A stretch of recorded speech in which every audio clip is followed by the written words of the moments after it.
क्या हो अगर भविष्य में हवाई जहाज उड़ाने वाली या विशाल स्टील फैक्ट्रियों को चलाने वाली ऊर्जा उसी पानी के गिलास में छुपी हो जो इस वक्त टेबल पर रखा है। चलिए इसे थोड़ा आसान भाषा में समझते हैं। आज का ये डीप डाइव किसी भारी भरकम लेक्चर की तरह नहीं होने वाला है। बिल्कुल, ये एक बहुत ही रोमांचक विज्ञान यात्रा है। आज हम जिन दस्तावेजों और नीतियों का विश्लेषण कर रहे हैं उनका मुख्य फोकस है ग्रीन हाइड्रोजन। हाँ, क्योंकि अक्सर जब ईंधन की बात होती है तो दिमाग में गहरे कुएं से निकलता काला कच्चा तेल या खदानों से निकाला गया कोयला आता है। मतलब हम जमीन खोदते हैं, कार्बन निकालते हैं, उसे जलाते हैं और धुआं हवा में छोड़ देते हैं। और सदियों से यही व्यवस्था चल रही है, लेकिन इस मौजूदा मॉडल की एक एक्सपायरी डेट है। और आज का हमारा मिशन सिर्फ ये जानना नहीं है कि ग्रीन हाइड्रोजन क्या है, बल्कि ये समझना है कि ये भारत और दुनिया के भविष्य को कैसे बदल सकता है। सही बात है। क्या सच में ब्रह्मांड की ये सबसे हल्की गैस पेट्रोल, डीजल और कोयले के साम्राज्य को खत्म कर सकती है? तो बिना किसी भारी जार्गन के इसे एकदम बुनियादी स्तर से शुरू करते हैं। सबसे पहले इसी तत्व यानी हाइड्रोजन को ही समझते हैं। देखिए, अगर हम पीरियोडिक टेबल को देखें तो इसका एटॉमिक नंबर 1 है, यानी इसमें सिर्फ एक प्रोटॉन है और एक इलेक्ट्रॉन है। मतलब ये ब्रह्मांड का सबसे सरल तत्व हुआ? हाँ, सबसे सरल और सबसे हल्का। लेकिन यही इसकी सबसे बड़ी खासियत भी है और सबसे बड़ी परेशानी भी। प्रकृति में ये एक अकेला आइटम कभी स्वतंत्र रूप से नहीं घूमता। ये हमेशा जोड़े में रहना पसंद करता है, जिसे हम H2 मॉलिक्यूल कहते हैं। अच्छा, H2 मॉलिक्यूल। हाँ, और इस H2 मॉलिक्यूल के अंदर बहुत सघन ऊर्जा होती है। लेकिन यहाँ एक वैचारिक गड़बड़ी अक्सर होती है। लोग इसे कोयले या प्राकृतिक गैस की तरह एक ऊर्जा का स्रोत मान लेते हैं, जो कि ये नहीं है ना? बिल्कुल नहीं। विज्ञान की दृष्टि में हाइड्रोजन एक एनर्जी कैरियर यानी ऊर्जा का वाहक है, कोई प्राथमिक स्रोत नहीं। अगर मैं इसे सही से समझ रही हूँ तो इसका मतलब ये हुआ कि हम किसी खदान में जाकर हाइड्रोजन का कुआं नहीं खोद सकते। क्या हम इसे एक बैटरी की तरह सोच सकते हैं? एक बैटरी? हाँ, ये तुलना इसके काम करने के तरीके को बिल्कुल सटीक रूप से दर्शाती है। मतलब एक ऐसी बैटरी जो खुद ऊर्जा पैदा नहीं करती, बल्कि किसी और माध्यम से मिली ऊर्जा को रासायनिक रूप में अपने अंदर कैद कर लेती है, ताकि जब हमें जरूरत हो हम उसका इस्तेमाल कर सके। एकदम सही, ये एक रासायनिक बैटरी ही है। अब अहम सवाल ये उठता है कि इस रासायनिक बैटरी को ऊर्जा से चार्ज कैसे किया जाए? उसे पानी से निकालकर? हाँ, क्योंकि धरती पर हाइड्रोजन का सबसे बड़ा भंडार पानी यानी H2O है। इस पानी में से हाइड्रोजन को निकालने की जो प्रक्रिया है उसे इलेक्ट्रोलिसिस कहा जाता है। इसमें हम पानी के अंदर से बिजली गुजारते हैं। मतलब H2O में से हम ऑक्सीजन को अलग कर देते हैं और जो बचता है वो शुद्ध हाइड्रोजन है। लेकिन यहाँ जो बात सबसे हैरान करने वाली है वो ये है कि अगर हम इस प्रक्रिया को करने के लिए जो बिजली इस्तेमाल कर रहे हैं वो किसी कोयले से चलने वाले पावर प्लांट से आ रही है, तो फिर इस पूरी कवायद का कोई फायदा नहीं हुआ। प्रदूषण तो वहीं का वहीं रहा, बस उसका स्थान बदल गया। बिल्कुल। और इसी मोड़ कर इस पूरी तकनीक का सबसे अहम हिस्सा जुड़ता है, जिसे हम ग्रीन कहते हैं। इलेक्ट्रोलिसिस के लिए अगर हम सोलर पैनल या पवन चक्कियों से पैदा हुई नवीकरणीय ऊर्जा का इस्तेमाल करते हैं तो पूरी तस्वीर बदल जाती है। अरे वाह! मतलब सूरज की रोशनी से बिजली बनी, उस बिजली ने पानी को तोड़ा, ऊर्जा हाइड्रोजन के रूप में स्टोर हो गई। और बाय प्रोडक्ट के नाम पर हवा में क्या गया? सिर्फ शुद्ध ऑक्सीजन। इस पूरी साइकिल में कार्बन का एक कण भी शामिल नहीं होता। यही शुद्ध ग्रीन हाइड्रोजन है। सुनने में तो ये किसी विज्ञान कथा के यूटोपिया जैसा लगता है। बिल्कुल साफ ऊर्जा और कचरे के नाम पर सिर्फ सांस लेने लायक ऑक्सीजन। लेकिन अगर ये इतना ही जादुई है तो आज सड़कों पर गाड़ियां हाइड्रोजन से क्यों नहीं चल रही हैं? यहीं पर बात सच में बहुत दिलचस्प हो जाती है। इस तकनीक के रास्ते की सबसे बड़ी दीवार भौतिक विज्ञान का एक ऐसा विरोधाभास है जिसने दुनिया भर के इंजीनियरों की नींद उड़ा रखी है। अच्छा, वो क्या है? अगर हम वजन के हिसाब से बात करें, जिसे मास एनर्जी डेंसिटी कहा जाता है, तो हाइड्रोजन का कोई मुकाबला नहीं है। इसकी मास डेंसिटी लगभग 120 मेगाजूल प्रति किलोग्राम है। 120 मेगाजूल। और अगर हम इसकी तुलना पेट्रोल से करें तो पेट्रोल मुश्किल से 44 या 46 मेगाजूल प्रति किलोग्राम तक पहुंचता है। सही कहा। मतलब वजन के हिसाब से हाइड्रोजन में पेट्रोल के मुकाबले लगभग 3 गुना ज्यादा ऊर्जा है। ये तो एक बहुत बड़ा फायदा होना चाहिए।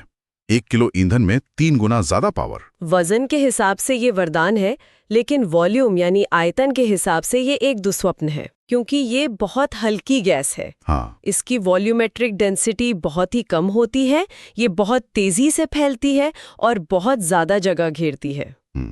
अगर हम इसे कल्पना में देखने की कोशिश करें, मान लीजिए मैं 1 किलोग्राम पेट्रोल एक बॉटल में भरती हूँ तो वो आसानी से आ जाएगा, लेकिन अगर मुझे 1 किलोग्राम हाइड्रोजन बिना किसी दबाव के भरनी हो तो उसे कितनी जगह चाहिए होगी? बिना दबाव के 1 किलोग्राम हाइड्रोजन गैस लगभग 11,000 लीटर की जगह ले लेगी। 11,000 लीटर? हाँ, एक बहुत बड़े ट्रक के कंटेनर जितनी जगह।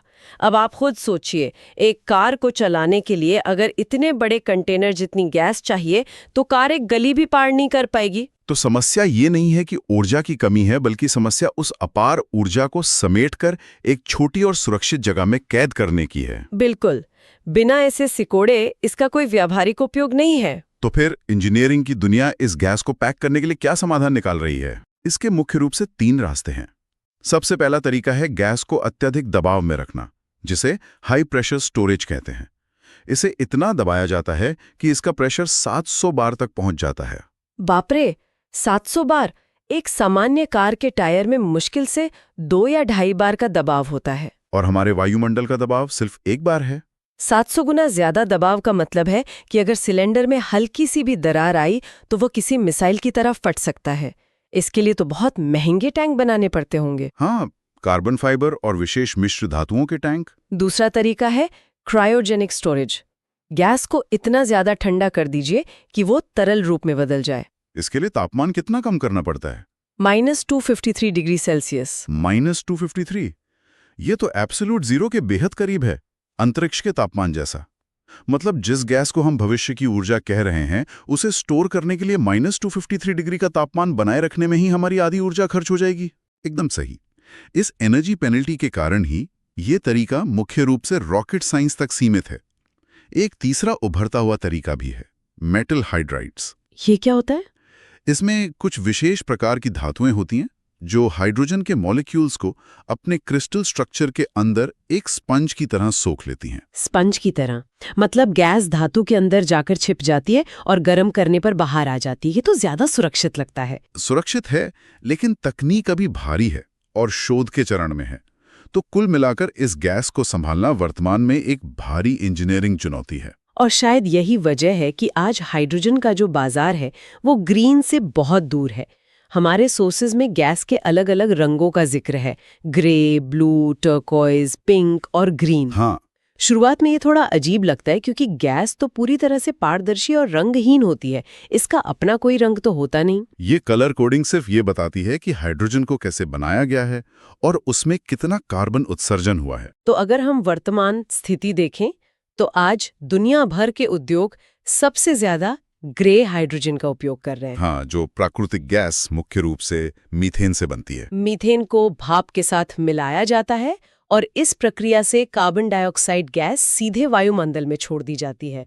जब ग्रे हाइड्रोजन इतना प्रदूषण करती है तो फिर हम पूरी तरह से ग्रीन पर शिफ्ट क्यों नहीं हो जाते? अगर हम इसे एक बड़े परिदृश्य से जोड़कर देखें तो बदलाव रातों रात नहीं होता। इसके पीछे का कारण पर्यावरण नहीं, बल्कि विशुद्ध अर्थशास्त्र है। मैं समझ रही हूँ। ग्रे हाइड्रोजन बनाने का ढांचा तो दशकों से मौजूद है। पाइपलाइनें बिछी हैं, रिफाइनरीज काम कर रही हैं। ये एक तरह की संक कॉस्ट है। बिल्कुल। और ग्रीन हाइड्रोजन बनाने के लिए भारी भरकम नया निवेश चाहिए। करोड़ों के सोलर पैनल्स, विशाल इलेक्ट्रोलाइजर्स। शुरुआती तौर पर ये इतना महंगा है कि कोई भी कंपनी अचानक से ग्रीन की तरफ शिफ्ट नहीं होना चाहिए। इसी वित्तीय लागत के कारण ब्लू हाइड्रोजन एक बीच के रास्ते के रूप में सामने आया है। ये भी मीथेन से बनती है, लेकिन जो CO2 हवा में जाने वाली होती है उसे कार्बन कैप्चर एंड स्टोरेज तकनीक के जरिए पकड़ लिया जाता है। मतलब उसे जमीन या समुद्र के नीचे दफन कर देते हैं। लेकिन ये तो बस समस्या को छुपाने जैसा हुआ। कार्बन कैप्चर महंगा भी है। ये एक ट्रांजिशन फ्यूल हो सकता है, लेकिन अंतिम मंजिल नहीं। सही कहा। और पिंक हाइड्रोजन परमाणु ऊर्जा से बनती है। टर्कोइज में मीथेन को बिना ऑक्सीजन के तोड़ा जाता है, जिससे ठोस कार्बन निकलता है। लेकिन हमारा अंतिम लक्ष्य ग्रीन हाइड्रोजन ही है, जो सिर्फ पानी और सूरज की रोशनी से बने। हाँ, क्योंकि यही एकमात्र विकल्प है जो पूरी औद्योगिक श्रृंखला को डीकार्बोनाइज कर सकता है। यह एक बहुत ही मजबूत शब्द है, पूरी औद्योगिक श्रृंखला को डीकार्बोनाइज करना। तो जब हम स्टोरेज की इन चुनौतियों को पार कर लेंगे तो ये ऊर्जा किन सेक्टर्स को सबसे ज्यादा बदलेगी? लोग सोचेंगे कि हम सब बैटरी वाली गाड़ियां क्यों नहीं चला लेते, जहाजों में भी बैटरी क्यों नहीं लगा देते, इस दुविधा को सुलझाने के लिए हमें परिवहन को दो हिस्सों में बांटना होगा। लाइट मोबिलिटी, जैसे शहरों की कारें और टू व्हीलर के लिए इलेक्ट्रिक बैटरी एकदम सही है। हाँ, बैटरी का रास्ता बहुत सीधा है, ऊर्जा का नुकसान कम होता है। लेकिन भारी उद्योग, जहाज़ों और विमानों के लिए सीधे इलेक्ट्रिफिकेशन मुश्किल है। वहाँ बैटरी की अपनी एक भौतिक सीमा है, और वो है उसका वजन। एक विशाल कार्गो शिप या बोइंग हवाई जहाज को बैटरी से चलाने के लिए इतनी भारी बैटरी लगानी पड़ेगी कि जहाज शायद उस वजन से ही डूब जाए। बिल्कुल। इसी एनर्जी टू वेट रेशियो की समस्या का समाधान हाइड्रोजन है। लंबे दूरी के ट्रक, शिपिंग और एविएशन के लिए ग्रीन हाइड्रोजन या उससे बनने वाला ग्रीन अमोनिया ही भविष्य है। ट्रांसपोर्ट के अलावा भारी उद्योग भी हैं। फर्टिलाइजर उद्योग का दस्तावेजों में बड़ा जिक्र है। हाँ, खेती के लिए यूरिया और अमोनिया बहुत जरूरी हैं। हैबर प्रोसेस में हवा से नाइट्रोजन लेकर उसे हाइड्रोजन के साथ मिलाया जाता है। और आज ये जो अमोनिया बन रहा है, इसमें इस्तेमाल होने वाली सारी हाइड्रोजन ग्रे है। मतलब दुनिया का पेट भरने के लिए जो खाद बन रही है, वो भारी मात्रा में वायुमंडल को जहरीला कर रही है। ग्रीन हाइड्रोजन से ये पूरी तरह बदल सकता है। लेकिन इन सब में जो सबसे ज्यादा चौंकाने वाली बात मुझे लगी, वो है ग्रीन स्टील। मुझे हमेशा लगता था कि स्टील फैक्ट्रियों में कोयला सिर्फ भट्ठी को गर्म करने के लिए जलाया जाता है। ज्यादातर लोग यही सोचते हैं, लेकिन विज्ञान कुछ और है। लोहे को आयरन ओर से निकाला जाता है, जहां वो ऑक्सीजन के साथ मजबूती से बंधा होता है। तो कोयला सिर्फ ईंधन नहीं है, वो एक रिड्यूसिंग एजेंट का काम कर रहा है। हाँ, कोयले का कार्बन उच्च तापमान में लोहे से ऑक्सीजन को अपनी तरफ खींच लेता है, और कार्बन और ऑक्सीजन मिलकर CO2 बनकर चिमनी से बाहर निकल जाते हैं। इसी वजह से दुनिया का लगभग 7 से 9% कार्बन उत्सर्जन सिर्फ स्टील से आता है। सही। लेकिन ग्रीन स्टील में हम कार्बन की जगह हाइड्रोजन गैस को छोड़ते हैं, और जब हाइड्रोजन और ऑक्सीजन मिलते हैं तो जहरीली गैस नहीं बल्कि H2O यानी पानी बनता है। भट्ठी की चिमनी से काले धुएं के बजाय पानी की भाप बाहर निकलेगी। ये गेम चेंजर है। सच में। और ये सब सिर्फ थ्योरी नहीं है। भारत में इस पर बहुत बड़े पैमाने पर काम शुरू हो चुका है। हमारे पास राष्ट्रीय ग्रीन हाइड्रोजन मिशन का पूरा खाका है। हाँ, भारत का लक्ष्य ग्रीन हाइड्रोजन के उत्पादन, उपयोग और निर्यात का ग्लोबल हब बनना है। इसके लिए लगभग 19,744 करोड़ रुपए का बजट रखा गया है। और 2030 तक सालाना 5 MMT यानी 50 लाख टन उत्पादन क्षमता हासिल करने का लक्ष्य है। तो आखिर इन सबका मतलब क्या है? ये 5 MMT का आंकड़ा दुनिया के नक्शे पर क्या मायने रखता है? ये ग्लोबल एनर्जी ट्रेड में भारत की स्थिति पूरी तरह बदल सकता है। आज हम एक बहुत बड़े एनर्जी इंपोर्टर हैं। हम अपना ज्यादातर कच्चा तेल और गैस आयात करते हैं और अरबों डॉलर बाहर भेज देते हैं। लेकिन ग्रीन हाइड्रोजन के लिए क्या चाहिए? पानी और नवीकरणीय ऊर्जा। और भारत के पास सोलर एनर्जी बहुत है। मतलब हम अपनी ऊर्जा खुद पैदा कर सकते हैं। हाँ, जो 3000 मेगावाट के इलेक्ट्रोलाइजर निर्माण को मंजूरी मिली है, वो इसी दिशा में कदम है। तो ये 2030 का लक्ष्य ऊर्जा आजादी का एक बहुत बड़ा कदम है। हम एक ऊर्जा आयातक से एक बड़ा निर्यातक बन सकते हैं। बिल्कुल। जहाजों और फैक्ट्रियों को चलाने के लिए हम दुनिया को ग्रीन अमोनिया निर्यात कर सकते हैं। ये एक अद्भुत भविष्य की तस्वीर है। अगर हम इस पूरी चर्चा को समेटें तो हमने देखा कि कैसे हाइड्रोजन एक एनर्जी कैरियर है, इसे स्टोर करने की इंजीनियरिंग चुनौतियां क्या हैं, और ये स्टील और फर्टिलाइजर सेक्टर में कैसे क्रांति ला सकता है। और साथ ही लाइट मोबिलिटी बनाम हैवी इंडस्ट्री का फर्क और भारत का महत्वाकांक्षी नेशनल मिशन। ये सिर्फ एक वैज्ञानिक तथ्य नहीं है, बल्कि ये तय करेगा कि आने वाले दशकों में दुनिया कैसे चलेगी और हमारी अर्थव्यवस्था किस दिशा में जाएगी। लेकिन इन सबके बीच इससे एक बहुत ही महत्वपूर्ण सवाल भी खड़ा होता है। कौन सा सवाल? इस पूरी चर्चा में हमने देखा कि ग्रीन हाइड्रोजन पानी को तोड़कर बनती है इलेक्ट्रोलाइसिस के जरिए। हाँ, लेकिन इलेक्ट्रोलाइजर किसी भी सामान्य या गंदे पानी से काम नहीं कर सकता। उसे बेहद शुद्ध और साफ पानी यानी डीमिनरलाइज्ड पानी की जरूरत होती है। मतलब हम सीधे समुद्र का पानी नहीं डाल सकते? नहीं, उसे डीसैलिनेट करना होगा, जिसमें बहुत ऊर्जा लगती है। ओ, तो यहाँ एक बहुत ही गहरा विरोधाभास पैदा होता है।